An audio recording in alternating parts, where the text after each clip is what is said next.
Okay class, our lesson for today is about integration or antiderivatives. What is integration? It is the inverse of differentiation. So yung kabaliktaran ng differentiation is integration. Ito yung time na binabalik natin yung equation into its original state. Yung dating given ay iyon na ngayon ang ating hahanapin. So, meron tayong mga rules dito sa integration. Dito ay walang quotient rule and product rule. So, mag-i-stick tayo most of the time sa power rule. Pero meron ding mga ibang rules na integration. So, aside from here na nakasulat dito sa mga rules, marami pa namang mga rules na hindi pa rito kasama. Like for example, integration by substitution and by parts. So, dito check muna natin yung number 1. Elongated as yung symbol ng integration. The integral or the antiderivatives of 0 dx is equals to c. Dati doon sa differentiation, nung nag-differentiate tayo, the derivative of 5 is equals to 0. The derivative of 1/2 is equals to 0. The derivative of negative 2 is equals to 0. Now, ibig sabihin natin dito, kung i-cross multiply natin to, so cross multiply, yung dx mapupunta rito, so lumalabas is, ang kukunin lang natin yung part na to, so ang mangyayari dan, you have 0 dx. So, what is the integral of 0 dx? That is equals to, supposed to be, it is equals to 2. Since hindi na natin kayang maibalik sa dati niyang value yung 0, dahil mahirap nang ibalik or hanapin yung constant. Kaya, nire-represent na lang natin yung answer dito as letter C stands for constant.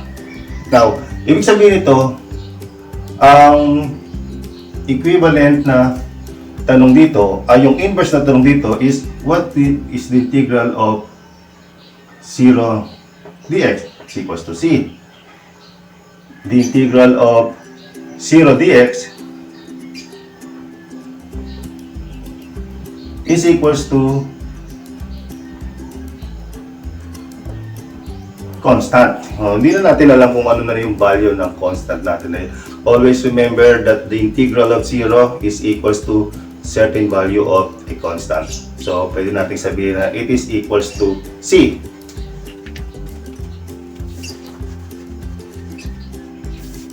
Hindi ba the derivative of x equals to 1? So, pagka hinanap natin yung integral of 1 dx is equals to, sagot dito, is x. Di ba linear? So, ibig sabihin, the integral of 2 dx is equals to 2x. The integral of 4 dx is equals to 4x.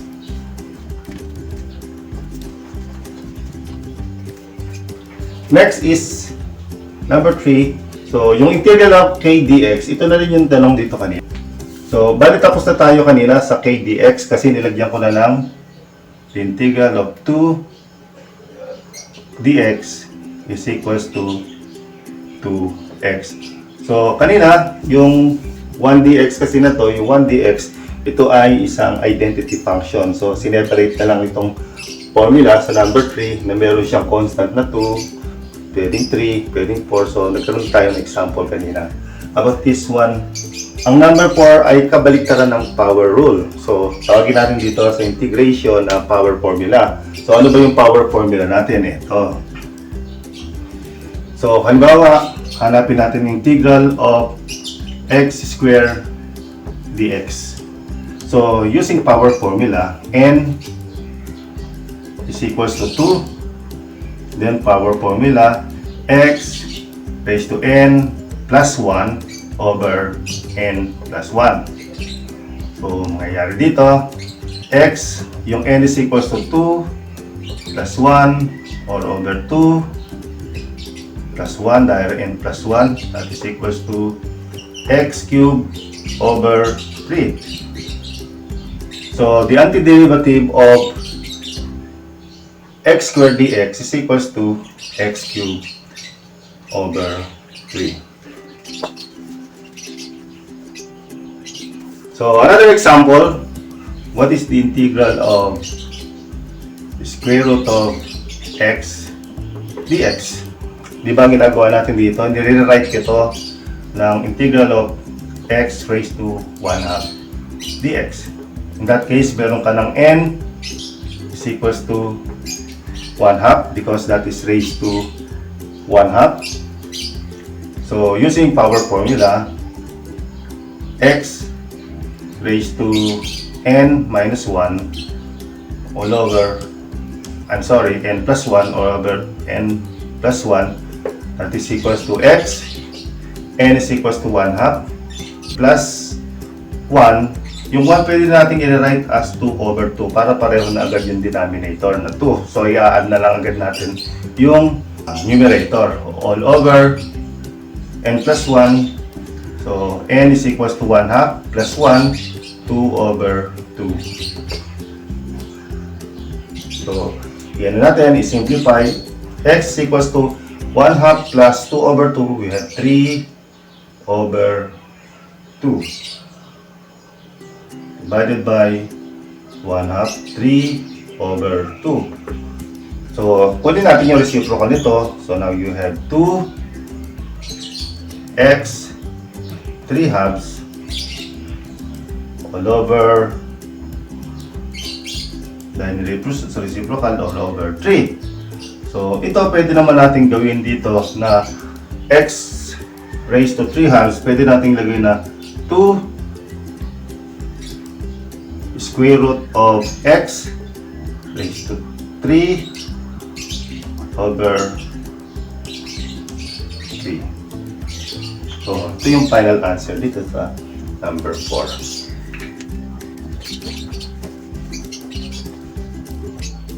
And then number 5, pareho lang naman ang mga ginawa natin dito. Pinagsama lang naman either ito, saka ito, or ito, at saka ito.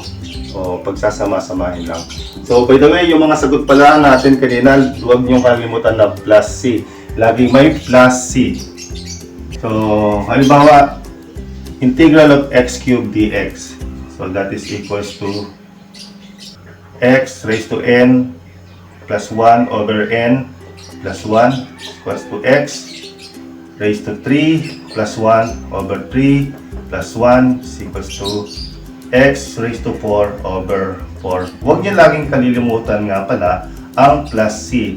Every time na nakukuha natin yung sagot dito sa integral using formula, using other methods, huwag niyo kalilimutan na laging may plus c tayo sa sagot. Ito lang plus c kasi ito na mismo yung c. Kasi hindi na natin, di ba sabi ko kanina, hindi na natin makikita yung original value ng c unless na alam natin yung value ng x and y para may substitute natin yung x and y. Next, number 5.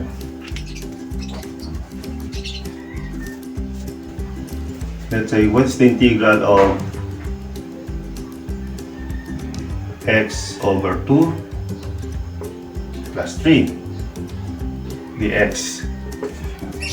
Dito sa number 5 na dito, sineseparate lang natin yung integral ng x over 2 at saka 3. So, i-rewrite ko what's the integral of x over 2 plus the integral of dx plus the integral of 3 dx.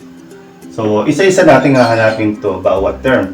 It's either kung plus ito, kung minus, sundin lang kung ano yung sign na to. Kung minus ito, gagawin nyo lang itong minus. So, what is the integral of x over 2 dx? You are going to use power formula. And then, ilalabas nyo na yung 1/2. Then, using power formula, n x raised to n plus 1 over n plus 1. So, tuloy mo muna natin itong isang naunang term natin na to. So, 1/2 times x raised to n plus 1. N is raised to 1. 1 plus 1 over 1 plus 1 plus C1. Ito ha, constant. Meron to kasing constant.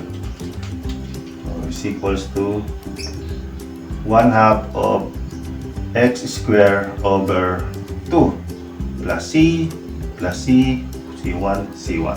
So, pwede na natin i-finalize ito. That is x squared over 4 plus C1. So, dito naman tayo. Integral of 3 dx. So, dahil ito ay plus, pa-plus lang natin ito. 3 dx linear, that is 3x plus C2. So, yun na yung sagot. 3x integral of 3 dx, that is linear. Ito siya. Number 3. Plus C2. So, magiging final answer natin dito. Tanggalin na natin to. Plus 3x plus C2.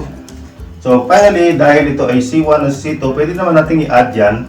Dahil alam natin na constant yan, whatever the constant, pwede naman i-add yan. So, ang gagawin natin dito is gagawin natin C na lang yan. So, we have the final answer. X squared over 4 plus 3x plus C. So, dahil C1 plus C2 is equals to C, pwedeng i-add yan. So, yan na yung ating mga rules. Ulitin ko, wala tayong product rule at saka wala tayong quotient rule. Okay, hanggang dito lang. Magandang araw sa inyo lahat.